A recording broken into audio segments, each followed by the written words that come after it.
Okay, તો બાળકો જો આપણે 12મા ધોરણના નીટની અંદર પૂછાયેલા જે પ્રશ્નો છે એ સોલ્વ કરવાના છીએ. ચેપ્ટર આપણે ક્રમ કહીએ તો ચોથું પાંચમું એ રીતે કહી શકીએ. ચોથું ચેપ્ટર તમે કહી શકો. ચેપ્ટરનું નામ જે છે વિદ્યુત પ્રવાહની ચુંબકીય અસરો અને ચુંબકત્વ. પાંચમો બી તમને ખબર છે કે ચુંબકત્વ અને દ્રવ્યાની સાથે જોડાયેલું છે. તો ભાગ પાડી દઈએ તો 4 નંબરનો ક્રમ અત્યારના ક્રમ પ્રમાણે કહી શકીએ. તો આને લગતા જે પ્રશ્નો છે એ આપણે આ વિભાગની અંદર લેવાના છીએ. તો એમના જે પ્રશ્નો છે એની અંદર પહેલા વિભાગની અંદર મેં તારના કારણે ચુંબકીય ક્ષેત્રવાળા પ્રશ્નો જે છે એમનું લિસ્ટ લીધું છે. તારમાંથી પ્રવાહ પસાર કરવાથી ઉદ્ભવતું ચુંબકીય ક્ષેત્ર. તો એને લગતું સૂત્ર તમને ફાવતું હોય તો એમના પરથી તમને આ દાખલો આવડી જશે. તો પહેલો દાખલો જે છે જો એમની માહિતી શું છે એ પહેલા આપણે તાર માટે એક વખત યાદ કરી લઈએ. સૂત્ર જે છે અનંત લંબાઈના તાર માટેનું સૂત્ર યાદ કરી લઈએ. પરિમિત માટેનું બી સૂત્ર યાદ કરી લઈએ. તો તારના કારણે તારની આસપાસ ચુંબકીય ક્ષેત્ર ઉત્પન્ન થાય, પ્રવાહ પસાર થતો હોય તો માની લો કે આ રીતનું તાર જેમાંથી પ્રવાહ પસાર થાય છે. તારથી લંબ y જેટલા અંતરે આ P બિંદુ પાસે આપણે ચુંબકીય ક્ષેત્ર અનંત લંબાઈનો તાર હોય તો કેટલું મળે? તો એમના માટેનું સૂત્ર જાણીતું છે કે B બરાબર μ0I upon 2πy. સૂત્ર છે μ0I upon 2πy. અને જો પરિમિત લંબાઈનો તાર હોય તો સૂત્ર જે છે μ0I upon 4πy sin θ1 plus sin θ2. તો એને લગતી પરિસ્થિતિ આવશે ત્યારે એ બી જોઈશું. હાલ આપણે આટલા પૂરતું વિચારીએ અનંત લંબાઈના તારના કારણે તો આ સૂત્રનો આપણે ઉપયોગ કરી શકીએ છીએ. તો એને લગતો પ્રશ્ન છે કે પેપરના સમતલને લંબ રૂપે બે લાંબા P અને Q તાર, લાંબા તાર શબ્દ વાપરે એટલે અનંત લંબાઈના ગણી લેવાના આપણે, એને એકબીજાથી 5 મીટર લંબ અંતરે રાખેલા છે. તો બે તાર જે છે એમની વચ્ચેનું લંબ અંતર એટલે મિનિમમ અંતર જે છે 5 મીટર છે. આપણને એવી માહિતી આપી. અને બંને તાર કઈ રીતે રાખ્યા છે? પેપરના સમતલને લંબરૂપે, તો પેપર તો છે ને હાલ મારી પાસે બોર્ડ છે તો બોર્ડના સમતલને લંબરૂપે આ રીતે વિચારી શકો છો તમે. ઓકે, તો આ બંને તાર થઈ ગયા. અને P અને Q માંથી જે પ્રવાહ વહે છે અનુક્રમે 0.5 અને 5 એમ્પિયર એક જ દિશામાં પ્રવાહો પસાર કરવામાં આવે છે. તો થોડી ઘણી કદાચ કોઈક ને કોઈક બુકમાં લખવામાં નાની નાની ભૂલ હોઈ શકે છે. તો એ મેં આ લખ્યું છે એ પ્રમાણે પ્રશ્ન સમજો. તો પરિસ્થિતિ સમજ લો. બે તાર લંબ રૂપે, તો લંબ રૂપે દર્શાવવા માટે તમને ડોટ વડે દર્શાવીએ છીએ, આપણને ખબર છે. ડોટ અથવા તો ક્રોસ વડે આપણે આ રીતે ખાલી એક બિંદુ સ્વરૂપે દર્શાવવાનો પ્રયત્ન કરીએ. હવે અહીંયા એક તાર છે P અને અહીંયા છે Q. બે વચ્ચેનું અંતર જે છે એ આપણને આવ્યું છે 5 મીટર. બંનેમાંથી પસાર થતા પ્રવાહ, તો આને આપણે 1 કહી દઈએ. માન લો કે આમાંથી જે પ્રવાહ પસાર થશે એને 1 કહી દઈએ. તો I1 બરાબર 2.5 એમ્પિયર અને બીજામાંથી I2 નામ આપી દઈએ તો 5 એમ્પિયર. એક જ ડાયરેક્શન ની અંદર છે તો ડાયરેક્શન આપણે કાં તો અંદર તરફ બંનેની રાખીએ કાં તો બંનેની બહાર તરફ. તો માની લો કે આપણે બંનેની ડાયરેક્શન બહાર તરફ રાખી દઈએ છીએ. પ્રવાહ તમારા તરફ છે એ બાળકો. તો તેમને જોડતી રેખા, આ રહી તેમને જોડતી રેખા, એમના મધ્ય બિંદુએ ચુંબકીય ક્ષેત્ર મેળવો. તો આ રહ્યું મધ્ય બિંદુ, સમજો R બિંદુ. અહીંયા ચુંબકીય ક્ષેત્ર મેળવવાનું છે. તો પહેલા તારના કારણે વિચારીએ આપણે મિત્રો. પહેલા તારના કારણે તો પ્રથમ તાર છે P, તમારી તરફ પ્રવાહ છે આ રીતે. તો તમને યાદ હોવો જોઈએ નિયમ કે તારની ફરતે જમણા હાથની આંગળીઓ એ રીતે વીંટાળો કે જેથી અંગૂઠો પ્રવાહની દિશામાં રહે.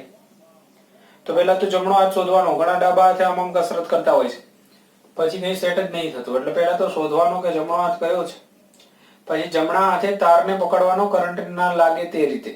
ઓકે, તો અંગૂઠો પ્રવાહની દિશામાં રહેવો જોઈએ ને આંગળી જે રીતે વીંટળાય એ રીતે ચુંબકીય ક્ષેત્ર વીંટળાય. તો દેખો અહીંયા હું અંગૂઠો આ રીતે રાખું છું, તમારી તરફ બહાર તરફ પ્રવાહ રાખું તો અંદર રાખો તો અંદર બી રખાય બંનેમાં. ત્યારે માની લો કે બહાર રાખું છું તો આ રીતે આંગળી વીંટળાશે. ધ્યાન દેજો. તો આ રીતે તમારે ચિત્ર વિચારવાનું છે. આ રીતે આ આવડી જાય બસ. આમાં ડાયરેક્શનના જ પ્રોબ્લેમ હોય છે. તો અહીંયાથી આ રીતે, તો હું અહીંયા આ ડાયરેક્શનની અંદર વિચારીશ. તો આ બિંદુ પાસે વિચારું તો આ રીતે ઉપર તરફ થશે. સ્પર્શક દોરવાનો હોય, રાઉન્ડ હોય આ રીતે, એમાં સ્પર્શક દોરવાનો હોય. તો આ તારના કારણે ચુંબકીય ક્ષેત્ર આપણે B1 કહીએ તો B1 જે છે ઉપર તરફ થશે. તો હવે વિચારો કે આ તારના કારણે ઘણા મિત્રોને અહીંયા કન્ફ્યુઝન થાય છે કે એક જ દિશામાં હોય તો બંને B એક જ દિશામાં આવશે. એવું નથી. આપણે આકૃતિ પરથી વિચારવું પડે, કયા બિંદુએ પૂછ્યું છે વિચારવું પડશે. જો આ તાર માટે પ્રવાહ આ રીતે, હું અંગૂઠો એ રીતે તમારી તરફ રાખી આંગળી વીંટાડીશ તો અહીંયા આ રીતે ઉપર, પછી અહીંયાથી આમ નીચે આવશે. તો બરાબર ધ્યાનથી જુઓ કે અહીંયાનું વર્તુળ જે છે એ પહેલાની જેમ જ હશે, પણ એની ડાયરેક્શન વિચારો તો અહીંયા નીચે તરફ થશે. આ રીતે અહીંયા બી એવું જ હતું, અહીંયા નીચે તરફ થાય. આ તારની ડાબી બાજુ નીચે તરફ થાય, પણ આ જમણી બાજુનું બિંદુ થઈ ગયું એટલે ઉપર તરફ, અને આ તારની ડાબી બાજુનું બિંદુ થઈ ગયું. એટલા માટે થઈને આ રીતે બનશે આ B2. ઓકે મિત્રો, તો આ સમજણ જ અગત્યની છે. પછી ગણતરીમાં તો એટલું બધું કઈ હોતું નથી. તો અહીંયા B1 છે અને B2 છે. બંનેની ડાયરેક્શન ઉલટી છે એટલે બાદબાકી કરવી પડશે. સરવાળો ભૂલથી ઘણા લોકો કરી નાખે. બાદબાકી કરીશું, વધારામાંથી ઓછું બાદ કરીશું. વધારે કયું હશે? તો આની અંદર પ્રવાહ મોટો છે એટલે આ વધારે હશે. અંતર તો બંને માટે સરખું જ છે. y1 બરાબર y2 છે, y બરાબર બંને માટે y1 અને y2 ની કિંમત સરખી છે. કેટલી? 5 નું અડધું મધ્ય બિંદુ છે એટલે 2.5 થશે. અહીંયા પણ 2.5 થશે. ઓકે, તો બસ બે સૂત્ર બનાવી અને બાદબાકી લેવાની છે પરિણામી B માટે. તો પરિણામી B અહીંયાથી આ નીકાળી દઉં છું. તો જો પરિણામી B બરાબર આપણે આવું કહી શકીશું કે B2 વધારે છે એમાંથી B1 બાદ કરી દઉં. B2 વધારે રહેશે કેમ કે પ્રવાહ મોટો છે. તો B2 બરાબર સૂત્ર શું લખું? તો μ0I2 upon 2 pi y2 લખવાનું હોય, પણ y2 y1 સરખા છે. અને B1 બરાબર લખીશું μ0I1 upon 2 pi y. બસ તો પૂરું થયું. હવે આમાં વધારે કયું? B2 એટલે આ એટલે નીચે તરફ. પણ આપણને ઓપ્શન ની અંદર તો ખાલી મૂલ્ય જ પૂછ્યા છે એટલે કોઈ ડાયરેક્શન નો પ્રોબ્લેમ રહેતો નથી. તો આની અંદરથી કોમન નીકાળી દઈએ. શું કોમન નીકળશે? μ0I upon 2 pi y. તો અહીંયા રહેશે I2 minus I1. ખ્યાલ આવી જાય પછી આ બે v લખવાનું નહીં કે વધારે પ્રવાહમાંથી ઓછો બાદ કરી દેવાનું બસ. તો μ0 upon 2 pi y ની જગ્યાએ હું લખીશ 2.5, I2 ની જગ્યાએ 5 અને I1 ની જગ્યાએ 2.5. તો બરાબર જુઓ કે અહીંયા 5 minus 2.5 એટલે 2.5 અને આ 2.5 કેન્સલ, તો આન્સર થઈ ગયો μ0 upon 2 pi. તો બસ પૂરો થઈ ગયો. ડી ઓપ્શન છે આપણી પાસે μ0 upon 2 pi. બસ પૂરો દાખલો મિત્રો. તો આમાં ખાલી ડાયરેક્શન ની ખબર પડવી જોઈએ. અચ્છા, એ રીતે તમને આ વચ્ચેનું બિંદુ કીધું એની જગ્યાએ આ બાજુનું બિંદુ કે તો આમના કારણે ઉપર અને આમના કારણે પણ ઉપર. જુઓ અહીંથી રાઉન્ડ આમ થશે તો આ બંનેની વચ્ચેનું કોઈ બી બિંદુ કે તો બાદબાકી થશે, યાદ રાખજો. અને એમની સાઈડના કોઈ બી બિંદુ કે હશે બંનેમાંથી કોઈ બી બાજુ તો સરવાળો થઈ જશે. આટલું યાદ રાખી દેજો. ડાયરેક્ટ જો આ હિસાબ કિતાબ ન કરવો હોય અને મૂલ્ય જ હોય તો તમારે સીધું જ યાદ રાખવાનું કે બે બિંદુની વચ્ચે, બે તારની વચ્ચેનું બિંદુ હોય તો બાદબાકી જ થશે અને બે તારની બહારનું બિંદુ હોય તો બંને બાજુ સરવાળો થશે. ઓકે મિત્રો, તો આટલું રાખ્યા દાખલાની અંદર. પછી આગળનો બીજો દાખલો.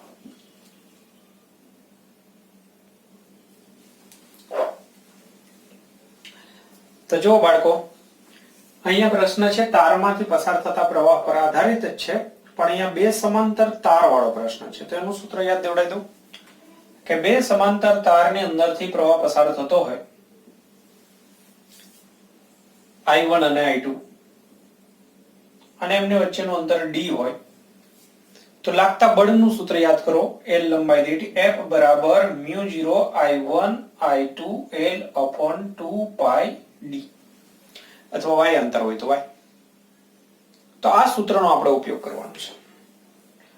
એક જ દિશાની અંદર હોય પ્રવાહ તો એક જ ડાયરેક્શનની અંદર હોય તો આકર્ષણ થાય અને વિરુદ્ધ દિશામાં હોય તો અપાકર્ષણ થાય. આ બી યાદ રાખવાનું છે. એક જ ડાયરેક્શનમાં હોય તો આકર્ષણ થાય. તો હું પૂછું કે આ તાર દ્વારા આમના પર બે પર લાગતું બળ, બે પર, તો બે પર એક દ્વારા લાગે તો બે પર આ રીતે આકર્ષણ લાગે.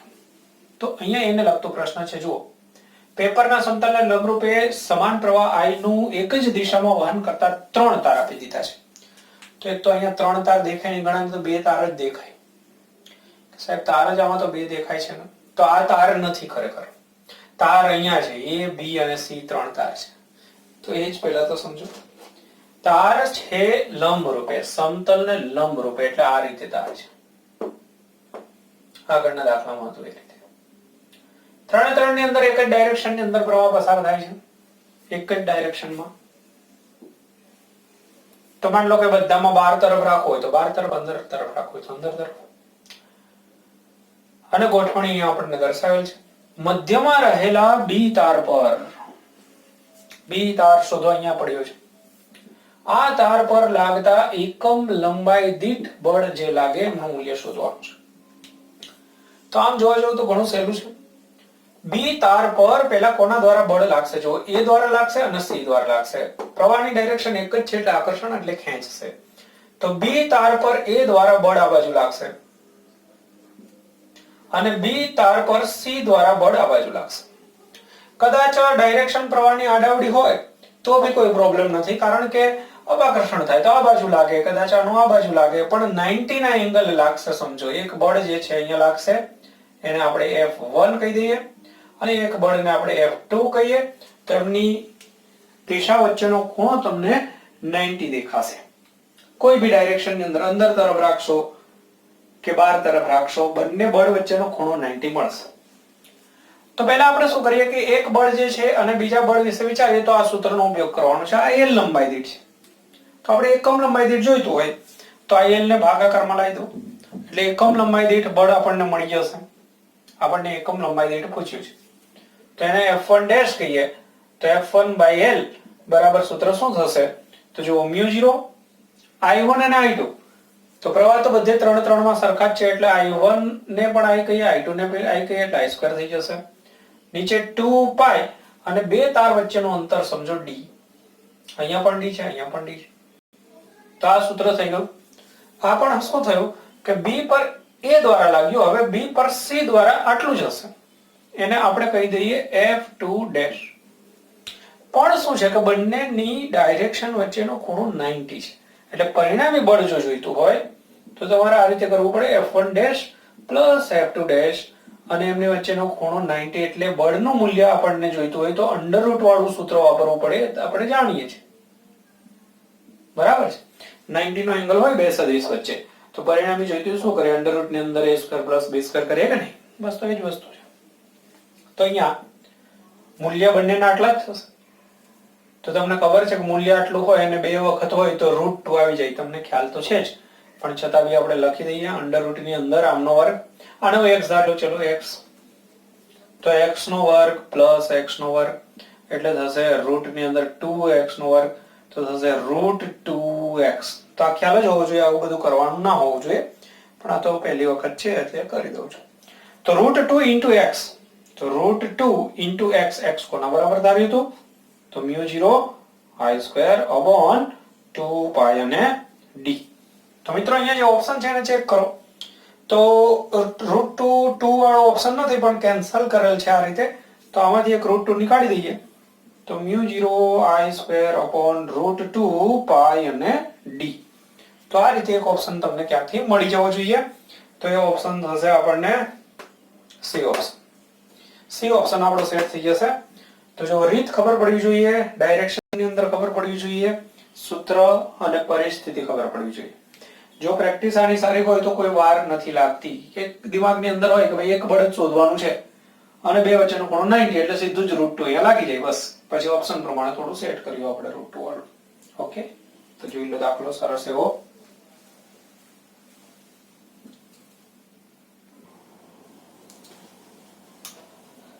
ઓકે, તો જો બાળકો 2019 ની અંદર એટલે કે છેલ્લે પૂછાયેલો દાખલો છે તમારી સામે. R ત્રિજ્યા ધરાવતો એક વાહક નળાકાર અચળ પ્રવાહ ધારિત છે. એક આખો નળાકાર આપ્યો છે, તારની જગ્યાએ જાડો તાર આપે તો આપણે તારની અંદર અને તારની બહાર બંને વાળા સૂત્રોની ખબર હોવી જોઈએ. તો એને લગતો છે દાખલો. વાહક નળાકાર અચળ પ્રવાહ ધારિત છે, ત્રિજ્યા છે એમની r. તો ચુંબકીય ક્ષેત્ર B અને વાહકના કેન્દ્રથી અંતર D વચ્ચેનો આલેખ સચોટ રીતે કઈ આકૃતિથી દર્શાવાય? તો તમને આ વસ્તુની ખબર હોવી જોઈએ કે નળાકાર જે છે, આખો તાર જે છે એ પ્રવાહધારિત છે, આ રીતે સમાન પ્રવાહધારિત. ઓકે, તો એમના કેન્દ્રથી અંતરના વધવા સાથે પ્રવાહની અંદર કઈ રીતે ફેરફાર થાય એમને લગતું સૂત્ર અંદરના વિસ્તારની અંદર આપણે જોઈતો હોય. આ ત્રિજ્યા r છે. અંદરના કોઈ બિંદુએ જોઈતું હોય કે આ બિંદુનું અંતર y છે, તો સૂત્ર આવશે μ0I upon 2 pi r² into y. આ સૂત્ર યાદ રાખવાનું છે. μ0I upon 2 pi y ની જગ્યાએ r આવશે, r² અને પછી ગુણાકારમાં y. અને બહારની સાઈડનું સૂત્ર તો લગભગ બધાને આવડતું જ હોય કે બહારની સાઈડ જો y જેટલા અંતરે પૂછાય તો ત્યાં આગળનું સૂત્ર છે μ0I upon 2 pi y. આ સૂત્ર છે b માટે. તો બસ આ બે સૂત્રની તમને ખબર હોય તો આમના પરથી આપણે આ પ્રશ્ન સોલ્વ કરી શકીએ. તો અંદરના વિસ્તારની અંદર તમે જુઓ કે અંદરના વિસ્તારમાં b ચલે છે y. આટલું b કદાચ યાદ હોય તો આ પ્રશ્ન તો સોલ્વ થઈ જાય. b ચલે છે y એટલે કે b અંતર સાથે વધશે, સપાટી સુધી વધશે અને કેન્દ્ર પાસે 0 હશે, કારણ કે કેન્દ્ર પાસે y બરાબર 0 થઈ જશે, અંતર r બરાબર 0. r કેસો y કેસો જે નામ આપશો તે તમારી મનની મરજી. તો અહીંયા y બરાબર 0 એટલે કેન્દ્ર. તો કેન્દ્ર પાસે ચુંબકીય ક્ષેત્ર હોતું નથી. તો કેન્દ્ર પાસે 0 થી શરૂઆત થશે, પછી જેમ જેમ y વધશે r સુધી આવશે, y બરાબર r થઈ જશે. જુઓ મિત્રો અહીંયા તો સપાટી પાસે તમે અહીંયા r લખશો એટલે એક r કેન્સલ થઈ જશે, μ0I upon 2 pi r. એ જ વસ્તુ અહીંયા બને μ0I upon 2 pi r થઈ જાય. તો કેન્દ્રથી વધવાનું ચાલુ કરશે સમપ્રમાણમાં. તો આ ગ્રાફ દેખાય છે કે કેન્દ્રથી વધશે, અહીંયા સુધી વધશે, પછી આની અંદર અચળ રહે છે તો અચળ નહીં આવે. આની અંદર તમે જોશો કે અંદર અચળ આપ્યું છે, કેન્દ્રથી સપાટી સુધી અચળ આપ્યું છે, એ બી ખોટું પડશે. આની અંદર તમે જોશો તો શું આપ્યું છે? કેન્દ્રથી સપાટી સુધી કોઈ ચુંબકીય ક્ષેત્ર જ નથી. તો આ રીતે નહીં બને. જો કદાચ એવું કે ને પોલો નળાકાર કે તો યાદ રાખજો કે અંદરના વિસ્તારની અંદર આવું બનશે b બરાબર 0. પણ આ જે છે એ વાહક નળાકાર છે, અંદર બધે પ્રવાહ છે, તો એની અંદર આ ગ્રાફ જે છે એ આને મળતો છે. હવે પછી અચળ નથી, જો અહીંયા ઘટે છે તો બહારની સાઈડ તમે જશો એટલે b ચલે છે, 1/y સૂત્રનો ઉપયોગ, અને અંદરની સાઈડ જશો તો b ચલે છે y. તો બસ આ જ છે મિત્રો. અહીંયા છે b ચલે છે y અને અહીંયા છે b ચલે છે 1/y. તો અહીંયા શું થશે કે y ટેન્ડ્સ ટુ ઇન્ફિનિટિવ, ત્યારે થશે b ટેન્ડ્સ ટુ 0, એટલે ગ્રાફ આમ ધીમે ધીમે ધીમે ઘટતો જશે, ટચ નહીં થાય. તો આ ગ્રાફ પરફેક્ટ છે. અને જો કદાચ પોલો નળાકાર કહ્યો હોત તો આ ગ્રાફ આવત, પોલો નળાકાર. ઓકે, તો અહીંયા આપણને આ ગ્રાફ આન્સર ની અંદર લખવાનો થશે. જોઈ લો.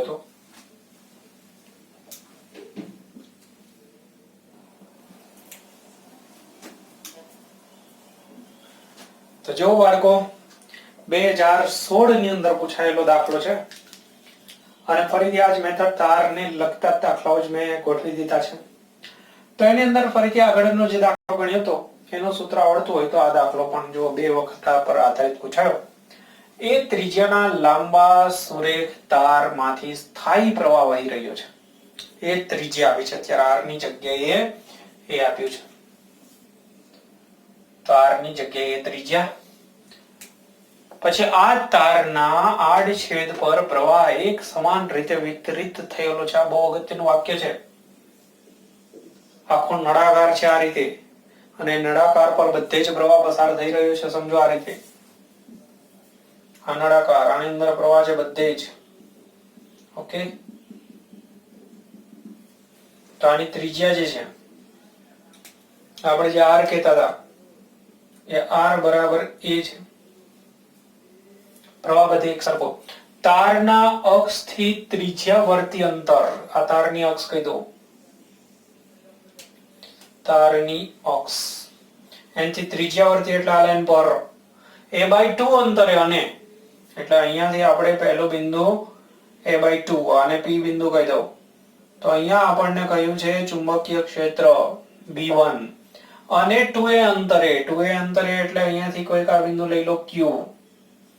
તો અહીંયા ચુંબકીય ક્ષેત્ર B2, 2a અંતરે રહેલા બિંદુ આગળ અનુક્રમે મળતા ચુંબકીય ક્ષેત્રનો ગુણોત્તર. તો એક બિંદુ મિત્રો અંદરના વિસ્તારમાં છે અને એક બિંદુ બહારના વિસ્તારમાં છે, તો બે માટે સૂત્ર જુદા જુદા લાગુ પડશે, યાદ રાખજો. તો અંદરના વિસ્તાર માટેનું સૂત્ર યાદ કરો. તારની અંદર ચુંબકીય ક્ષેત્રનું સૂત્ર યાદ રાખવાનું છે μ0I y અથવા તો જે નામ આપો તે, અને 2πr². y એટલે તારની અક્ષથી અંતર.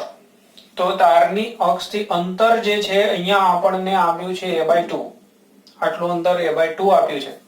તો સૂત્ર બનશે μ0I અને અહીંયા થશે a/2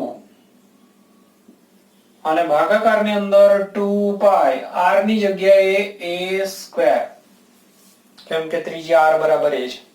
તો એક એક કેન્સલ કરી દઈએ તો આપણને મળશે μ0I અને એ કેન્સલ કરી 2 અહીંયા ગોઠવી દઉં તો 4π. તો આપણને મળ્યું અંદરના વિસ્તારની અંદર જે બિંદુ પાસે પૂછ્યું હતું ત્યાં. ચલો, તો આ સૂત્ર ખબર હોવી જોઈએ, આનો મીનિંગ ખબર હોવો જોઈએ. બહારના વિસ્તાર માટે તો બધા મિત્રોને આવડતું જ હોય છે, ખાલી આ જ એક તકલીફ કરાવડાવી દે છે. બહારના વિસ્તાર માટે બહારનો બિંદુ, તો ત્યાં ચુંબકીય ક્ષેત્ર આપણે B2 કહી દઈએ. તો સૂત્ર જાણીતું છે μ0I/2πy. ઓકે,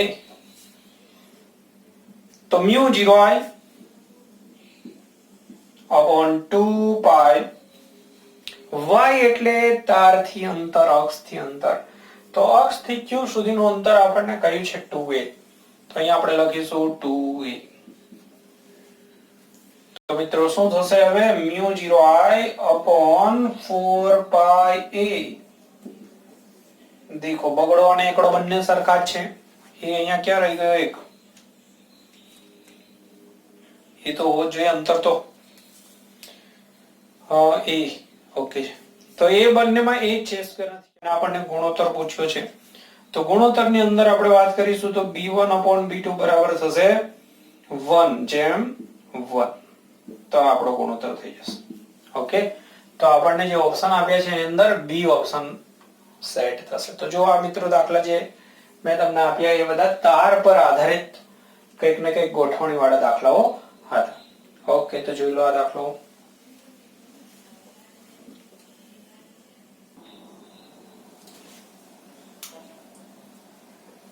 ઓકે, તો બાળકો જુઓ, હવે આપણે વિદ્યુત પ્રવાહની ચુંબકીય અસરોની અંદર તારને રિલેટેડ પ્રશ્નો જોયા પછી રિંગના કારણે ઉદ્ભવતા ચુંબકીય ક્ષેત્રવાળા પ્રશ્નો જોઈશું. તો રિંગ માટેનું સૂત્ર મિત્રો આવડવું જોઈએ. એક મોટું સૂત્ર છે એ બી આવડવું જોઈએ, નાનું સૂત્ર એ બી આવડવું જોઈએ. તો કેન્દ્ર પાસેનું, તો પહેલા અત્યારે નાના સૂત્રથી શરૂઆત કરીશું. આ રિંગ,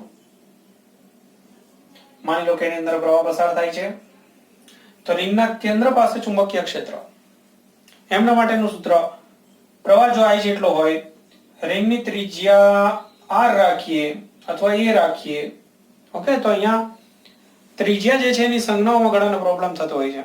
તો કેન્દ્ર પાસે ચુંબકીય ક્ષેત્રનું સૂત્ર થાય છે μ0I/2 ત્રિજ્યા. બસ આવું યાદ રાખજો ને, μ0I/2 ત્રિજ્યા. તો ત્રિજ્યા a તો હોય, a r હોય તો r જે બી હોય. અને એક આંટા માટે જો વધારે આંટા હોય તો આપણે ગુણાકારમાં n કરી દેવું. તો આ સૂત્ર છે. બસ એનો દાખલો પહેલા આપણે જોઈ લઈએ. ક્યારે પૂછાયો છે? 2002 ની અંદર પૂછાયેલો છે. તો એક સુરેખ તારને એક આંટા વાળું વર્તુળ બનાવી તેમાંથી I જેટલો પ્રવાહ પસાર કરવામાં આવે છે ત્યારે તેના કેન્દ્ર પર B ચુંબકીય ક્ષેત્ર મળે છે. પહેલા એક તાર જે છે એ તારને વાળીને એક વર્તુળ બનાવી દેવાનું અને એમાંથી આપણે પ્રવાહ પસાર કરવાનો, તો ચુંબકીય ક્ષેત્ર કેન્દ્ર પાસે B મળે છે. તો પહેલા એક આંટાવાળા તારની જ વાત કરી લઈએ, જનરલ ચર્ચા કરી લઈએ. તો તાર માની લો કે L લંબાઈનો તાર છે, એનું બનાવી દીધું આપણે વર્તુળ, આ L લંબાઈના તારમાંથી વર્તુળ બનાવી દીધું. તો બરાબર ધ્યાન દઈ લેજો, પહેલી વખત છે પછી આનો સાર જ યાદ રાખી દેજો. ઓકે, તો જુઓ અહીંયા તમે વિચારો કે આ જે વર્તુળ બનશે એ વર્તુળની ત્રિજ્યા વિશે વિચારો. તો L બરાબર 2πr સૂત્રનો ઉપયોગ થાય. તો આમની ત્રિજ્યા બરાબર શું થશે? તો ત્રિજ્યા બરાબર થશે L/2π. સમજો બાળકો. ઓકે, હવે આ તારમાંથી હું n આંટા બનાવું, વ્યાપક જ સમજાવી દઉં છું. એટલે વધારે જો આંટા કે આમાં કદાચ 2 આંટા કયા છે, જો તાર માંથી 2 આંટા વાળું વર્તુળ બનાવવામાં આવે તો 2 ની જગ્યાએ હું n આંટા વાળું સમજી દઉં કે આ જ તારમાંથી જો તમે n આંટા બનાવશો આ રીતે, તો હવે આની ત્રિજ્યા કેટલી હશે? તો ફરીથી તમે વિચારો કે ટોટલ લંબાઈ L છે, એના n આંટા બનાય અને એક આંટાની અંદર આ લખાય સૂત્ર પરિઘ r' ત્રિજ્યા હોય તો એક આંટાની લંબાઈ થાય 2πr' અને એવા n આંટા છે, ભલે ગમે તેટલા રહ્યા, ટોટલ તમે સરવાળો કરશો, એક આંટો ખોલશો, બીજો બધા આંટા ખોલશો તો તાર બની જશે. પણ અહીંયા શું થશે? ત્રિજ્યા એની નાની થઈ જશે, કેમ કે ઘણા બધા આંટા બનાવ્યા આપણે એટલે નાની ત્રિજ્યા થઈ જશે. તો બરાબર ધ્યાનથી જુઓ કે શું થાય છે ત્રિજ્યાની અંદર ફેરફાર. તો r' થશે L/2π અને ભાગાકારની અંદર n, 2πn છેદમાં આવશે. તો જો L/2π જે છે એ પહેલા એક આંટા માટેની ત્રિજ્યા હતી. તો આ તમારે ડાયરેક્ટ જ યાદ રાખી દેવાનું છે મિત્રો કે ત્રિજ્યા જે છે એ n માં ભાગની થઈ જશે. આ સીધું જ યાદ રાખવાનું છે. મતલબ કે એક આંટો વીટાડ્યો તો ત્રિજ્યા r, 2 આંટા વીટાડશો તો ત્રિજ્યા r/2 અડધી, 3 આંટા બનાવશો તો ત્રિજ્યા r/3. તો આ ખાસ, હવે આવું કોઈ ગણતરી કરવાની જરૂર ના પડવી જોઈએ. તો તમારે આ સીધું જ યાદ રાખવાનું હોય. નીટ માટે કોઈ આ રીતે ગણતરીની જરૂરિયાત ના રહેવી જોઈએ, તો જ તમે બધા પ્રશ્નો એટેન્ડ કરી શકો. બરાબર છે? ઓકે, હવે આપણે વાત કરીએ ચુંબકીય ક્ષેત્રની. તો આમના કારણે ચુંબકીય ક્ષેત્ર કહી દઉં તો સૂત્ર બનશે μ0I/2 ત્રિજ્યા, આંટાની સંખ્યા 1.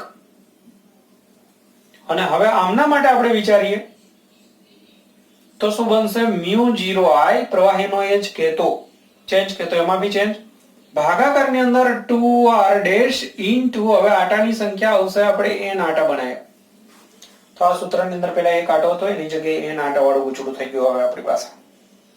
તો તમે બરાબર ધ્યાનથી જોશો તો અહીંયા μ0I ઇન્ટુ 2 r' ની જગ્યાએ હું લખું r/n અને એનો n આ n સાથે ગુણાકારમાં લઈ દઉં. એક r' ની જગ્યાએ મેં લખ્યું r/n અને એ r/n નો n અહીંયા લાવી દીધો. તો તમે બરાબર ધ્યાનથી જોઈ શકો છો કે આટલું જે છે એ એક આંટો હોત તો તમારે હવે આ સૂત્ર જ યાદ રાખી લેવાનું છે n આંટા માટે, કે એક આંટા માટે હોય એના ગુણાકારની અંદર n². તો સીધો જ આન્સર તમે યાદ રાખી શકો છો. જો આ રીતની પરિસ્થિતિ હોય તો જ, પછી બધે ગોખી નાખેલું નહીં ચાલે. એક જ તારમાંથી એક આંટો બનાવો અને એક જ તારની અંદરથી n આંટા બનાવો તો સીધું હવે ત્રિજ્યા n માં ભાગની થાય, સાથે આંટાની સંખ્યા n ગણી, તો બે રીતે ફાયદો થાય. આંટાની સંખ્યા n ગણી અને ત્રિજ્યા પાછી છેદમાં છે, n માં ભાગની, એટલે બંને રીતે ફાયદો થાય. તો n² ગણું થઈ જાય. તો સીધું યાદ રાખી શકો છો. અત્યારે આપણને જે આપ્યું છે એમાં આંટાની સંખ્યા 2 છે, તો તમે અહીંયા n ની જગ્યાએ 2 સમજી લો બધે, એટલે અહીંયા 2 નો વર્ગ થશે મિત્રો. તો 4 થશે એટલે 4b જવાબ આવશે. તો મેં વ્યાપક શીખવાડી દીધું છે કે કોઈ બી રકમ ચેન્જ કરીને આંટા તમને 3 આપે, 5 આપે, 10 આપે તો બી તમે ગણી શકો તો n ના સ્વરૂપમાં. અને નીટ માટે તો તમને કહી દઈશ કે છેલ્લે આ જવાબ બી તમને ખબર હોવી જોઈએ. આ સૂત્ર આ શોર્ટકટ ની અંદર તમે લખી લેજો, સાથે સાથે ત્રિજ્યાની જરૂર પડે તો એનો શોર્ટકટ બી ખબર હોવી જોઈએ. ત્રિજ્યા n માં ભાગની થશે. તો બહુ અગત્યનો પ્રશ્ન આને ગણતરીમાં લેજો. ઓકે બાળકો.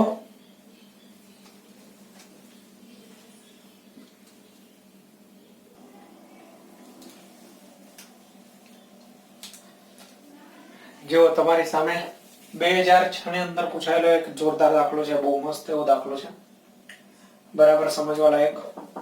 એક જ વાહક તારમાંથી બે વર્તુળાકાર ગૂંચળાઓ બનાવેલા છે. એક જ તારની અંદરથી વાહક તાર એક જ વાહક તારમાંથી બે વર્તુળાકાર ગૂંચળાઓ બનાવેલા છે. ઓકે,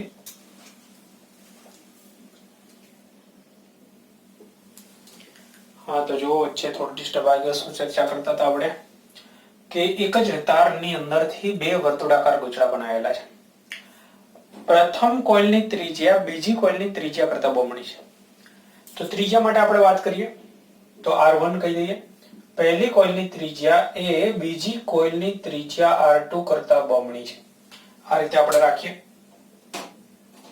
ઓકે, પછી જો શું કહ્યું છે કે બીજી કોઇલને V2 બરાબર V જેટલું પોટેન્શિયલ ડિફરન્સ લગાડતા બીજી કોઇલ માટે વોલ્ટેજ આપણને આપી દીધા છે. તો કેન્દ્ર પાસે ચુંબકીય ક્ષેત્ર B ઉત્પન્ન થાય છે.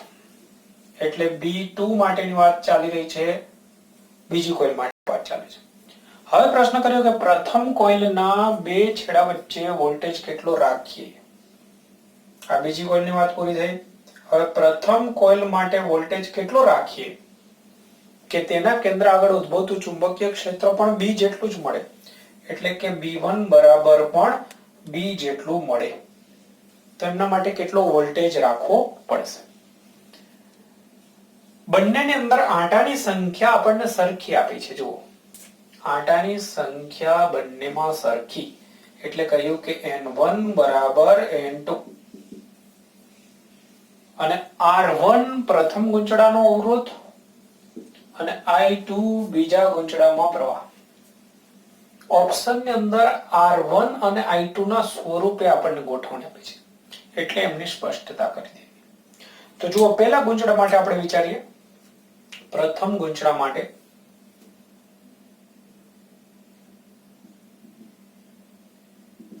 એના કેન્દ્ર પાસે ચુંબકીય ક્ષેત્રનું સૂત્ર આપણે વિચારીએ તો ગૂંચળા માટેનું સૂત્ર શું છે? μ0 I upon 2 into ત્રિજ્યા. તો આ ત્રિજ્યા માટે આપણે કહી દઈએ R1. થશે આ રીતે μ0 I upon 2 into ત્રિજ્યા, અને આંટાની સંખ્યા આપણે કહીએ N1 બરાબર N2 બરાબર N જ છે, એટલે આપણે એમાં કોઈ ચેન્જ કરતા નથી. થશે આ રીતે. ઓકે, હવે આપણે આગળ વધીએ. તો આ પહેલા ગૂંચળા માટે થયું. હવે બીજા ગૂંચળા માટે વિચારીએ. બીજા માટે આ જ રીતે B2 બરાબર μ0 I2 upon 2 into R2 into N. જો બીજો કોઈ ચેન્જીસ નહીં કર્યો, મેં બે સૂત્ર જ લખ્યા છે ખાલી. હવે આપણને એવું કહ્યું છે કે B1 બરાબર B2, B1 બરાબર અને B2 બરાબર બે સરખા જ છે, એટલે આપણે આ બંનેને સરખાઈ શકીએ. તો બંને સમીકરણને હવે હું આગળના સ્ટેપની અંદર સરખાઈ દઉં છું. તો n કેન્સલ થઈ જશે. જો ડાબી બાજુ સરખી છે, બંનેના b સરખા છે, તો જમણી બાજુ સરખાવીશ એટલે આ n કેન્સલ થઈ જશે, 2 પણ કેન્સલ થઈ જશે, μ0 બી કેન્સલ થઈ જશે. તો શું રહેશે? I1 upon R1 આટલું રહેશે, અને અહીંયા રહેશે I2 upon R2. બોલો, થશે આ રીતે? હવે આપણે આગળ થોડા સ્ટેપ વિચારતા જઈએ ગોઠવણી પ્રમાણે. તો I1 જે છે, હવે સૂત્ર શું છે આપણી પાસે? V બરાબર I into R. આ સૂત્ર છે. તો I1 બરાબર આપણે લખી શકીએ V1 by R1. એ જ રીતે I2 બરાબર V2 by R2. તો I1 ના સ્થાને હું લખું છું V1 by R1. R1 એટલે અવરોધ, અને પછી અહીંયા R1 ની જગ્યાએ આપણે લખી દઈએ 2R2. 2R2. એ જ રીતે I2 બરાબર લખું છું V2 upon R2. અને આ R2 ત્રિજ્યા છે, યાદ રાખો, એમનો જ રાખો. તો હવે જરા ધ્યાનથી જુઓ કે અહીંયા ફરીથી આપણને એક R2 જે છે કેન્સલ થયેલ દેખાશે. બાકી આપણને V1 પૂછ્યું હતું, V1. તો V1 ને હું સૂત્રનો કરતા રાખું તો શું થશે? જુઓ, આ 2 ને આ બાજુ લઈ જાઉં છું તો 2V2 R1 upon R2. આ રીતનો આપણો જવાબ થઈ જશે. પરંતુ આપણને જે આપ્યું છે એની અંદર તમે જો I2 લાવવાનું છે, તો I2 તમે જોઈ શકો છો કે I2 અહીંયા I2 એમનું રાખ્યું હોત તો બી કદાચ ગોઠવણી થઈ જાત, અથવા તો ના થાત. તો અહીંયા આપણે V2/R2 બરાબર I2 લખી દઈએ. તો જોઈ શકો છો તમે 2 V2/R2 ની જગ્યાએ હું I2 લખી દઉં તો 2I2R1. તો 2I2R1 આપણી પાસે છે C નંબરનો ઓપ્શન. જોઈ લો થશે આ રીતે. ઓકે, તો એ રીતે અહીંયા મેં કિંમત ન લખ્યો હોત તો I2 એમનામ જ ચાલી જાત. જો અહીંયા ભાઈ એક સ્ટેપ બચતું હતું. I1 ની જગ્યાએ આપણે લખી દઈએ V1/R1, સેટ થઈ જાય. પછી R1 ની જગ્યાએ 2R2 લખી દઉં અને અહીંયા I2 ના સ્વરૂપે આપ્યું છે એટલે એમને રાખી દઈએ. તો તમે જોઈ શકો I2 કેન્સલ કરી દઉં R2, તો અહીંયા થઈ જશે V1 બરાબર 2I2R1. તો આટલું બી કરવાની જરૂરિયાત નથી રહેતી. તો જો જ્યાં બી સ્ટેપ બચતું હોય ત્યાં બચાવવાનું છે. બસ ઘણી લાંબી ગણતરીઓ કરેલી હોય છે બધી બોક્સ ની અંદર. આ તે કશું જુઓ કર્યું નહીં, મેં બહુ સિમ્પલ કરી નાખ્યું છે. બે સૂત્ર લખી નાખ્યા બંનેના, બસ બંને માટે સરખામણી કરી દીધી અને સીધા જ આમ બી ના જવું પડ્યું. બસ બે સ્ટેપ ની અંદર જવાબ આવી ગયો. ઓકે, તો જોઈ લો બહુ સરસ એવો દાખલો છે, ચેક કરી લો.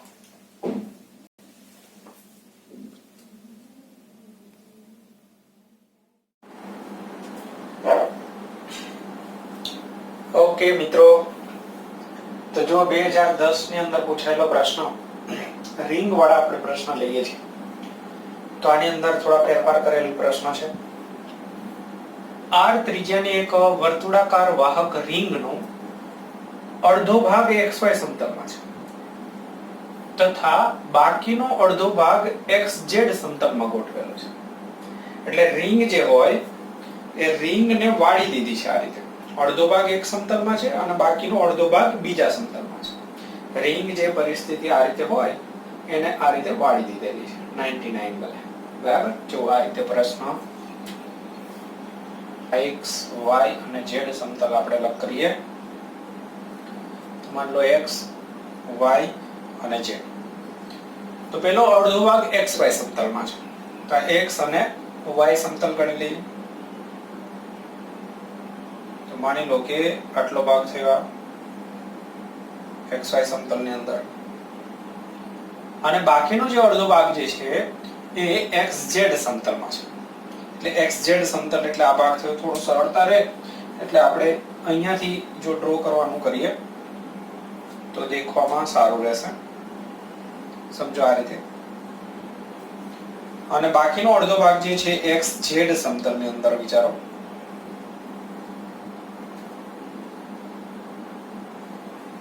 ઓકે,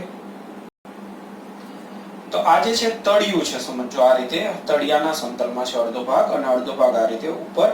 એટલે તમે આ રીતની પરિસ્થિતિ સમજી શકો. માન લો આ રીતે થયું. તો અડધો ભાગ અહીંયા થયો અને બાકીનો અડધો ભાગ આ રીતે નીચે તરફ થયો. તો હવે શું છે પરિસ્થિતિ જુઓ. આ બધા દાખલામાં તમને ખ્યાલ છે કે ડાયરેક્શન ને ગોઠવણી એ જ વધારે અગત્યનું હોય છે. ગણતરી એટલી બધી નહીં હોતી, એટલે સમજાવવામાં વધારે સમય આપો. XZ સમતલમાં ગોઠવેલ છે. જો તેમાંથી પસાર થતો પ્રવાહ છે એ I હોય તો રિંગના કેન્દ્ર પર ઉદ્ભવતું ચુંબકીય ક્ષેત્ર કેટલું? તો પ્રવાહ આપણે ધારી લઈએ I જેટલો પ્રવાહ. આખી રિંગ જે છે એની અંદર માન લો આ રીતે I જેટલો પ્રવાહ પસાર થાય છે. અહીંયાથી બી I જેટલો પ્રવાહ પસાર થાય છે. તો પહેલા શું વિચારીશું, અહીંયાથી આ રીતે આ જે અડધો ભાગ છે એના કારણે ચુંબકીય ક્ષેત્ર અહીંયા કેન્દ્ર પાસે. તો આ રીતે અડધો ભાગ છે એના કેન્દ્ર પાસે 12 તરફ હશે. તો આમના કારણે આપણે B1 કહીએ. તો રિંગ માટેનું સૂત્ર શું? μ0I/2 ત્રિજ્યા. ત્રિજ્યા જે છે આપણને R કહી છે અને ગુણાકારમાં આંટાની સંખ્યા કહીએ. તો આંટાની સંખ્યા અહીંયા અડધો આંટો કહી શકો એટલે 1/2 લખવું પડશે. n બરાબર તો અહીંયા 4 અથવા તો અડધી રિંગ માટેનું આ સૂત્ર બી તમને ડાયરેક્ટ જ ખબર હોય તો એ બી લખી શકો છો. અડધી રિંગ માટેનું આ સૂત્ર થઈ જશે. હવે મિત્રો અહીંયા જે છે આની ડાયરેક્શન પહેલા કઈ બાજુ આવ્યું? Z બાજુ. Z બાજુ એટલે k કેરેટ લખી દઈએ. આ વાત થઈ આપણે આ જે રિંગ અહીંયા અડધી રિંગ હતી એમની. હવે આ અડધી રિંગ જે છે એમના માટે વિચારીશું તો એમાં આપણે રિંગની ફરતે આંગળી વીંટાળીએ છીએ, અંગૂઠો બી ની દિશા બતાવે છે. તો અહીંયા રિંગની ફરતે હું આંગળી વીંટાળીશ આ રીતે, આ સમતલમાં હશે, તો અંગૂઠો ઉપર તરફ રહેશે. તો બી તો આના જેટલું જ, કેમ કે આ છે એના જેવું જ.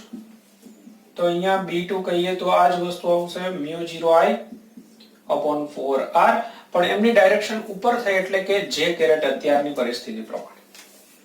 તો તમે જોઈ શકો છો પરિણામી B જોઈતું હોય તો પરિણામી B બરાબર B1 plus B2. એમાં તમને ખ્યાલ છે કે મૂલ્ય સરખા છે અને બે વચ્ચેનો એંગલ જે છે 90 છે, એટલે અંડર રૂટ વાળું સૂત્ર આવશે. બે માંથી આટલું કોમન નીકાળી લઉં છું. I caret K caret J caret.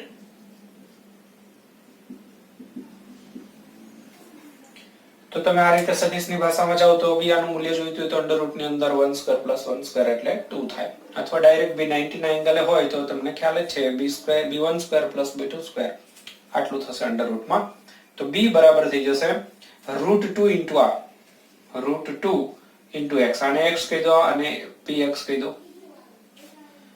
તો μ0I upon 4R આ જવાબ થશે. કેમ કે 90 હોય એટલે √2 આવી જાય, મેં તમને અગાઉ બી કહેલું છે. તો ઓપ્શન પ્રમાણે આપણે જોઈએ તો 4 નહીં પણ અહીંયા સાદું રૂપ થોડું આપી દીધું છે. તો √2 μ0I 4 જે r છે એના 2 into 2r કરો, એમાંથી આ 2 જે છે એમાં એક √2 નીકાળી દો આની સાથે, એટલે અહીંયા √2 બચશે. તો આવી પરિસ્થિતિ આપણને આ ઓપ્શન ની અંદર બી ની અંદર જોવા મળે છે. જો બસ તો આ થઈ ગયો આન્સર. તો સરસ એવો એમસીક્યુ, અડધી રિંગ અને અડધી રિંગનું મિક્સ કરેલું જોડાણ.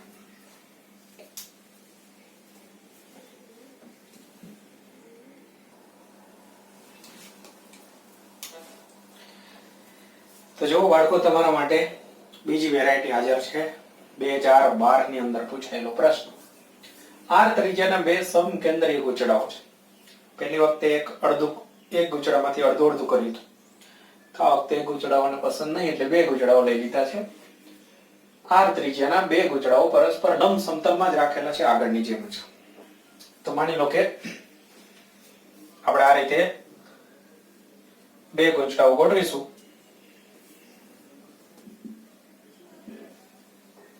જો એક ગૂંચળું જે છે એને હું આ રીતે ગોઠવી દઉં, જેની અંદરથી પ્રવાહ આ રીતે પસાર કરીએ તો ગૂંચળું છે આમ તમારી સામે આ રીતે છે. અને ત્યારબાદ બીજું ગૂંચળું જે છે એને હું આ રીતે ગોઠવી દઉં. તો જો પરસ્પર લંબ થઈ ગયા કે નહીં. તો આની અંદર પ્રવાહ માની લો કે આ પસાર કરી આને 1 કહી દો, તો એની અંદર પ્રવાહ I છે. આને આપણે 2 કહી દઈએ તો 2 જે છે એની અંદર પ્રવાહ જે છે એ 2I છે એવું આપણને આપી. જો I અને 2I પ્રવાહો પસાર થતા હોય ત્યારે તેમના સામાન્ય કેન્દ્ર આ કેન્દ્ર પાસે ચુંબકીય ક્ષેત્ર કેટલું થશે, પરિણામી ચુંબકીય ક્ષેત્ર કેટલું થશે. તો બસ મેઈન અહીંયા સમજણ જ છે, વધારે મેં તમને કહ્યું એ પ્રમાણે ચલો બરાબર ધ્યાન દેજો. એક ગૂંચળાની વાત કરીએ. પહેલું ગૂંચળું આપણે કઈ રીતે રાખ્યું છે. પહેલું જે ગૂંચળું છે આર ત્રિજ્યા વાળું,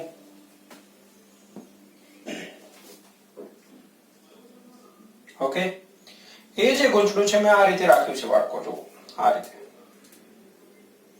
તો આને અંદર આપણી પાસે રિંગ આમ છે. તો આ રીતે રિંગ હોય તો રિંગની આજુબાજુ આંગળી આ રીતે વીંટળાવીશું એટલે અંગૂઠો જે છે આ રીતે થશે, અથવા તમે આ રીતે પ્રવાહ પસાર કરો છો તો આ બાજુ થશે. તો આ અક્ષ પર રિંગના સમતલને લંબ હોય સમજો B, એટલી તો ખબર પડી જાય. તો B1 જે છે આ રીતે થશે સમજો. અહીંયા આ B1 થઈ ગયું. પછી આ જે રિંગ છે મેં આ રીતે ડ્રો કરી છે. તો એની અંદર પ્રવાહ હું આ રીતે પસાર કરું તો ઉપર તરફ, અને આ રીતે પ્રવાહ પસાર કરું તો નીચે તરફ અંગૂઠો જશે. તો આપણે ઉપર તરફ રાખીએ. આ B2 થયું. તો તમને એમ થાય સાહેબ નીચે તરફ હોય તોય કોઈ પ્રોબ્લેમ નહીં, નીચે તરફ હોય તો જો B1 B2 વચ્ચેનો ખૂણો 90, આ B1 કદાચ અહીંયા હોય તો બી ખૂણો 90. તો આપણે મેઈન એ જ ચેક કરવાનું હોય આ એમસીક્યુ ની અંદર કે B1 અને B2 વચ્ચેનો એંગલ જે છે કેટલો રહે છે. તો 90 થશે, પરસ્પર લંબ હોય એટલે આમ બી ખબર પડી જાય 90. તો આ બધી વસ્તુ નીટની અંદર, ગુજકેટની અંદર કે જીની અંદર આવું બધું કરવાનું નહીં હોતું. આ સમજાવવા માટે કહું છું. તમને ખ્યાલ આવી જવો જોઈએ કે બે ગુચડા પરસ્પર લંબ છે તો એમના ચુંબકીય ક્ષેત્ર બી પરસ્પર લંબ હોય, બસ વાર્તા પૂરી. તો બંનેના બી સ્વતંત્ર શોધી અને પછી અંડર રૂટ ની અંદર b1 square plus b2 square કરી દેવાનું. ઓકે, તો ચલો પહેલા b1 વિશે વિચારીએ. તો b1 બરાબર શું થશે? હવે મૂલ્ય જ લખું છું કેમ કે એંગલ મેં તમને સમજાવી દીધો. તો i કેરેટ j કેરેટ એવું કોઈ કરતા નથી. b1 પહેલું ગુંચડું. તો પહેલું જે ગુંચડું છે એમના માટે પ્રવાહ જે છે i છે, ત્રિજ્યા બેની સરખી છે. તો સૂત્ર કેન્દ્ર પાસેનું μ0i upon 2 into ત્રિજ્યા. બસ પૂરું થયું. બીજા માટે ખાલી પ્રવાહ બમણો કરવાનું કહ્યું છે, બીજું કશું કહ્યું નહીં. તો અહીંયા થઈ જશે 2i 2r, ત્રિજ્યા એની જ છે. તો આપણે સરળતા ખાતર આને શું કહી દઈએ? આને કહી દઈએ x. તો આને કહી દઈએ 2 into x કેમ કે આમાં 2 વધારાનો હોય બસ. તો હવે પરિણામી b માટે મેં તમને કહ્યું કે અંડર રૂટ ની અંદર સૂત્ર વાપરી દેવાનું. લંબ છે એટલા માટે. તો અંડર રૂટ ની અંદર સૂત્ર વાપરીશું. તો b ની જગ્યાએ આપણે x વિચારી લઈએ, b1 ની જગ્યાએ, અને અહીંયા 2x વિચારી લઈને વર્ગ કરવો એટલે 4x². તો થશે અંડર રૂટ ની અંદર 5x². તો થશે √5 into x. તો જોઈ લો x આપણે કોના બરાબર ધાર્યું? તો √5 અને μ0i upon 2r. બસ તો આ જવાબ થઈ ગયો. કયો એક ઓપ્શન આપણને √5 વાળો ઓપ્શન એક જ છે. તો આ ઓપ્શન આપણો થઈ જશે સાચો જવાબ. ઓકે મિત્રો, સમજણ પડી? આટલી બધી વાર ના લાગે તમને. સમજણ જેમ જેમ પડી જાય બહુ ફાસ્ટ થઈ જાય. તમારે સિમ્પલ યાદ રાખવાનું છે કે રિંગના કારણે આ સૂત્ર, બીજી રિંગના કારણે પ્રવાહ બમણો. બે સૂત્ર થઈ ગયા, બંને પરસ્પર લંબ. સીધું સૂત્ર વાપરી તો બસ વાર્તા પૂરી થઈ ગઈ. ઓકે,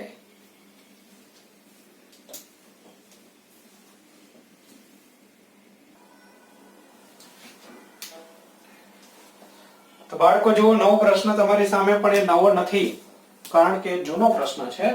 2004 અને 2016 ની અંદર પૂછાયેલો પ્રશ્ન છે. પણ મેં તમને એક આગળ પ્રશ્ન સમજાવ્યો તો ત્યારે ઓલરેડી આ પ્રશ્ન જનરલ સમજાવી દીધો હતો. તો જોશો એટલે ખ્યાલ આવી જશે.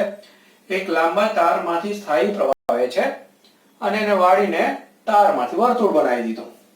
તાર પસંદ ના પડ્યો, વર્તુળ બનાવી દીધું. તો લૂપના કેન્દ્ર પર મળતું ચુંબકીય ક્ષેત્ર B છે. તો તમને સમજાવી દીધું કે એક તાર હોય એમાંથી પહેલા આપણે એને વાળી અને એક આંટો બનાવી દઈએ તો ચુંબકીય ક્ષેત્ર આપણે B કહીએ. પછી શું કરવાનું છે? હવે ધારો કે આ જ તારને એક આંટાથી મન ના માન્યું એટલે n આંટા બનાવી દીધા. તો n આંટા બનાવી દઈએ તો શું સમજાયું? તો કે ત્રિજ્યા જે છે એ n માં ભાગની થઈ જાય. ત્રિજ્યા n માં ભાગની થઈ જાય અને ચુંબકીય ક્ષેત્ર જે છે એ n² ગણું થઈ જાય. b1 ગુણાકારમાં n². તો આગળ ઓલરેડી એમની ગણતરી મેં તમને સમજાવી જ દીધેલી છે. તો આ પ્રશ્ન જે છે એની અંદર ચુંબકીય ક્ષેત્ર આવશે n² ગણું. બસ તો આ જવાબ છે. તો ઓલરેડી આવી ગયેલો દાખલો છે, પણ જો કેટલી વાર પૂછાઈ ગયેલો છે 2004 ની અંદર, પછી 2016 માં પણ પૂછાઈ ગયેલો. તો તૈયાર કરવા લાયક દાખલો. આંટાની સંખ્યા મિત્રો આની અંદર n ની જગ્યાએ કોઈ કિંમત આપી શકે છે.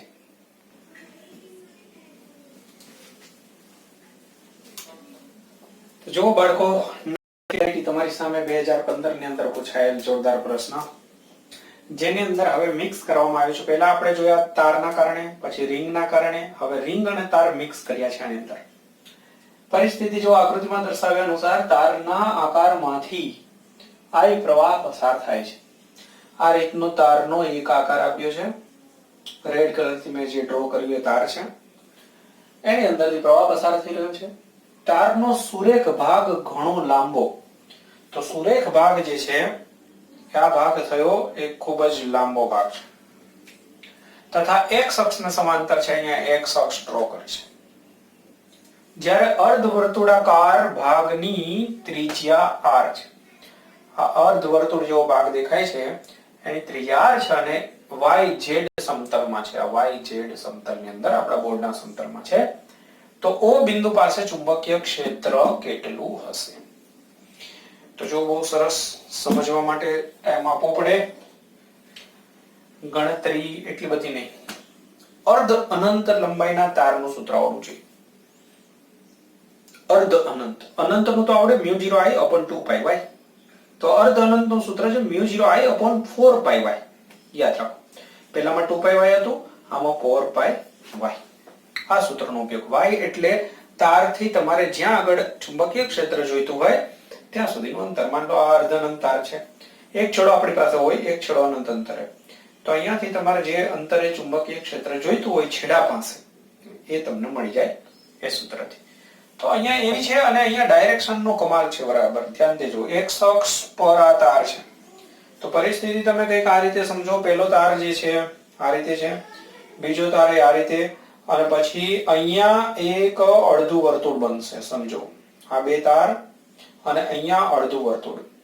તો આ પહેલો જે તાર છે એમાંથી પ્રવાહ બહાર તરફ છે, તો હું એની અંદર અંગૂઠો પ્રવાહની ડાયરેક્શનમાં અને આંગળી વીંટાડીશ. યાદ કરજો, પેલું ભૂલાઈ નથી ગયું તાર વાળું. તો હું આ રીતે આંગળી વીંટાડીશ આની ફરતે, તો આપણો બિંદુ અહીંયા છે. જુઓ તો ઉપર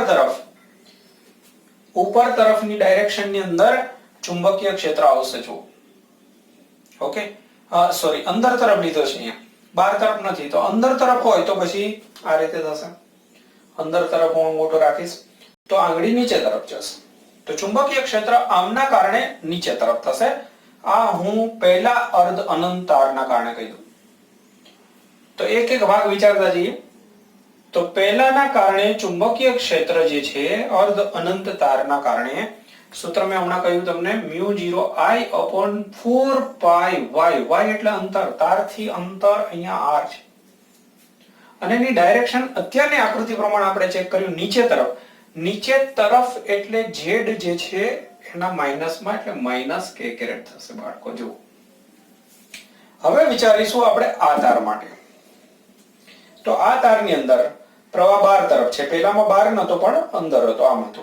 હવે બહાર તરફ, તો બહાર તરફ હોય તો મારે અંગૂઠો બહાર તરફ રાખવો પડે, આંગળી આ રીતે વીંટાળવી પડશે. જુઓ બરાબર ધ્યાનથી, આની ફરતે હું આમ આંગળી વીંટાડીશ આ રીતે.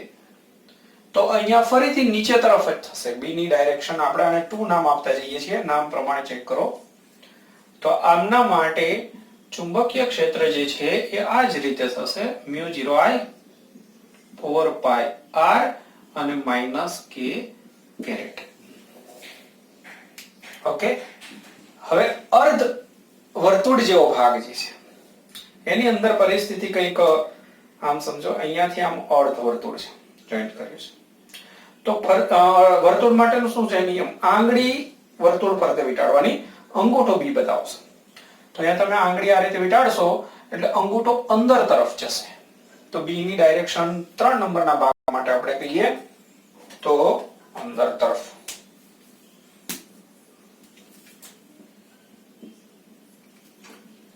તેને B3 નામ આપી દઉં. અંદર તરફ, હવે અંદર તરફ એટલે આ y છે, આ z છે, તમારી તરફ x છે. તો x અને અંદર તરફ એટલે -i કેરેટ થશે. અને અર્ધવર્તુળ માટે આપણે શીખ્યા હમણાં જ, અર્ધવર્તુળ માટે શું હતું? μ0I/2 ઇન્ટુ ત્રિજ્યા. આ આખા વર્તુળ માટે છે, અર્ધવર્તુળ હોય તો એ 1 આવે, એટલે અહીંયા થઈ જશે 4. તો બાળકો થઈ ગયું અહીંયા. હવે આપણને જે ઓપ્શન આપ્યા છે ને એમાં જો i k એ રીતે આપ્યા છે, તો મૂલ્ય મેળવવાનું નથી, ડાયરેક્ટ આનો સરવાળો કરવાનો છે. તો પરિણામી આપણે જોઈએ તો b બરાબર થશે b1 b2 b3. તો બધામાંથી આપણે 1/μ0I/4r કોમન નીકાળી દઈએ, પછી પરિસ્થિતિ પ્રમાણે જોઈશું ગોઠવણી. તો આની અંદર શું રહેશે?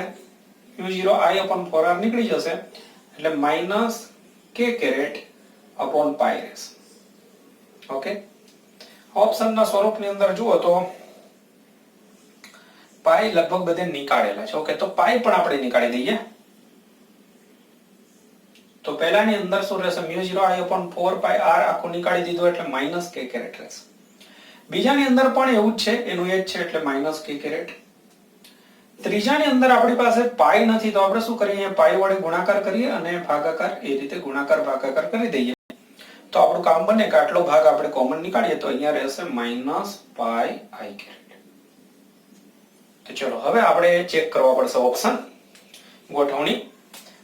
તો ગોઠવણીની અંદર તમે જુઓ કે μ0 4 પાઈ r આની અંદર મેડ નથી થતો, માઈનસ વાળું પદ જ નથી. અહીંયા -12 નીકાળેલું છે, -12 ન નીકાળ્યું હોય એવું પદ આ છે. આમાં ચેક કરી લઈએ એક વખત. તો આ આપણા જવાબ સાથે મેચ નથી થતું. ઓકે, તો -12 નીકાળેલું હવે આપણે વિચારવું પડશે.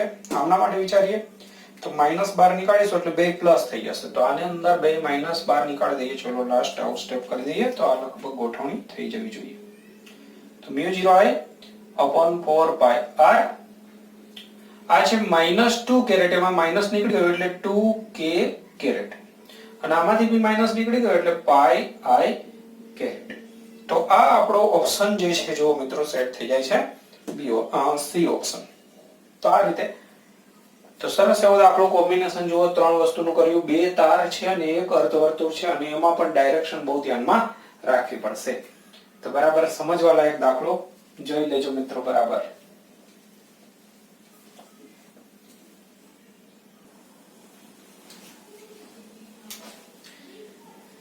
બે 2009 ની અંદર પૂછાયેલો દાખલો, નવી વેરાયટી. આગળના દાખલા પૂરા થયા તાર રિંગ વાળા. હવે આની અંદર એક દાખલો જે છે એ ચુંબકીય બળ પર આધારિત દાખલો છે. ચુંબકીય બળનું સૂત્ર આવડે એટલે આ દાખલો આવડી જાય. તો જુઓ, 2 ટેસ્લાનું ચુંબકીય ક્ષેત્ર છે એટલે B છે, 2 ટેસ્લા પ્લસ y દિશામાં એટલે j કેરેટ લખાય. પછી તેમાં આટલાના વેગથી ગતિ કરતો એટલે v આપી દીધો છે. વેગ આપ્યો છે 2i caret plus 3j caret into 10⁻⁶. ત્યારબાદ કહ્યું કે -2 માઇક્રોકુલમ વિદ્યુત ભાર આમાં ગતિ કરી રહ્યો છે, -2 માઇક્રોકુલમ. તો એમના પર લાગતું બળ શોધો. ઓપ્શન તમે જોશો તો બળનું મૂલ્ય આપ્યું છે અને એમની ડાયરેક્શન આપણને આપી છે. તો એ રીતે નક્કી કરવાનું છે. તો સૂત્ર ફક્ત આવડતું હોય, થોડું ઘણું સાદુરૂપ આવડતું હોય એટલે આવડી જાય. F બરાબર qv ક્રોસ b. બસ આ સૂત્રમાં કિંમત મૂકો. ચુંબકીય ક્ષેત્ર જે આપ્યું છે વિદ્યુત ક્ષેત્ર તો આપ્યું નથી, નહીંતર લોરેન્ટ્ઝ બળ આખું લેવું પડે. અત્યારે ચુંબકીય બળ જ. તો q ની જગ્યાએ લખીશું -2 માઇક્રો એટલે 10⁻6 ઘાત. -2 10⁻6. v ની જગ્યાએ આપણે લખીશું 2i caret plus 3j caret into 10⁻⁶. અમે v ની કિંમત લખી. પછી ક્રોસ ગુણાકારની અંદર છે b. તો અહીંયા ખાસ ધ્યાન દેજો, આ સાદો ગુણાકાર છે, અહીંયા ક્રોસ ગુણાકાર આપણે કરવો પડશે 2j કેરેટ. તો અહીંયા ખાસ ધ્યાન દેવાનું છે, આ નીકાળી દેવો એટલે સમજણ પડે અહીંયા ક્રોસ ગુણાકાર. તો બરાબર ના બરાબર માઈનસ એક કામ કરી દઈએ છીએ. અહીંયા j કેરેટ જે છે 2 ઇન્ટુ 10⁻⁶ આટલું બહાર નીકાળી દઈએ તો શું થશે? 2 ઇન્ટુ 2 એટલે 4 થઈ જશે, અને 10⁻⁶ અને 10⁻⁶ અહીંયા માઇનસ પ્લસ છે એટલે 0 ઘાત એટલે કે 1 થઈ જશે. તો અહીંયાથી આપણે આટલો ભાગ નીકાળી દીધો છે, ક્રોસ હજુ છે. તો અહીંયા ક્રોસ ગુણાકારનો નિયમ યાદ હોવો જોઈએ. 2i કેરેટ પછી ક્રોસ 10⁻⁶ તો નીકાળી દીધા, 2 નીકાળી દીધા એટલે j caret. i cross j એટલે k કેરેટ થાય. હા તો મિત્રો, કિસીને યાદ કિયા એ પહેલા આપણે શું કરતા હતા? હા, અહીંયાનું સાદુરૂપ આપતા હતા. તો i ક્રોસ j કેરેટ એટલે k કેરેટ ની વાત આપણે કરી. 2 તો પેલું નીકાળ્યું છે, આ બાકી છે ને, તો 2k કેરેટ. ઓકે, ત્યારબાદ આપણે આની સાથે ક્રોસ ગુણાકાર કરી તો j ક્રોસ j એટલે 0 થઈ જાય. તો ફાઇનલી આપણને મળશે -8 10 ની 0 ઘાત એટલે 1k કેરેટ. આ આપણને બળ મળી ગયું. તો આ રીતે ઓપ્શનને સેટ કરીએ આપણે તો 8 ન્યૂટન વાળા બે ઓપ્શન છે. આમાં y અક્ષની દિશામાં છે અને અહીંયા -z અક્ષની દિશામાં. તો k કેરેટ એટલે -z અક્ષની દિશામાં થશે. તો મિત્રો પૂરો થયો દાખલો. તો આ પ્રકારનો દાખલો પૂછાય તો બહુ ચિંતાવાળો પ્રશ્ન જ નહીં, કારણ કે સૂત્રમાં કિંમત મૂકશો અને થોડો ક્રોસ ગુણાકાર આવડતો હશે તો આવડી જશે.